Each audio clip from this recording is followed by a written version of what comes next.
ఈ వాక్యాన్ని వీక్షిస్తున్న సహోదరి సహోదరులందరికీ క్రీస్తు పేరట వందనములు.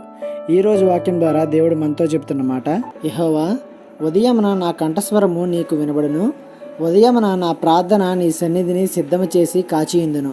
కీర్తనల గ్రంథము 5వ అధ్యాయం 3వ వచనము. ఉదయమునే దేవునితో మాట్లాడడానికి దావీదు ఎంత ఇంట్రెస్ట్ చూపిస్తున్నాడో చూడండి.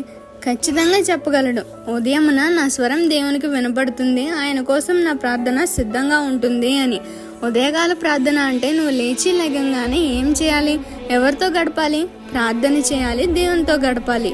మరి మనం ఏం చేస్తున్నాం? లెగగానే ఫోన్లు చూసుకుంటున్నాం, లేకపోతే ఇంట్లో పనులు చేసుకుంటున్నాం, లేకపోతే నీతో ఉన్న వారితో ముచ్చట్లు మొదలు పెడతావు. మరికొందరైతే భూమికి దండం పెడతారు, చేతులు ముద్దులు పెట్టుకుంటారు, అద్దంలో వారి ముఖం వారు చూసుకుంటారు, లేకపోతే ఇష్టమైన వారి ముఖం చూసుకుంటారు, లేకపోతే ఇష్టమైన వారి ముఖం చూసి ముద్దు పెట్టుకుంటారు. ఏం ఉపయోగం చెప్పండి? ఇదంతా అనవసరమైన పనే. దేవునితో నీ డేని స్టార్ట్ చేస్తే ఒకలా ఉంటుంది. ఆత్మ రోజు రోజుకి బలపడి లోకానికి దూరంగా దేవునికి దగ్గరగా చేస్తుంది. ఉదయాన్నే లేచి మొదటి ప్రాధాన్యత దేవునికి ఇద్దాం, దేవునితో గడుపుదాం. ఈ చిన్న సువార్త పరిచర్యలో మీ సహోదరులు. God bless you. ఆమేన్.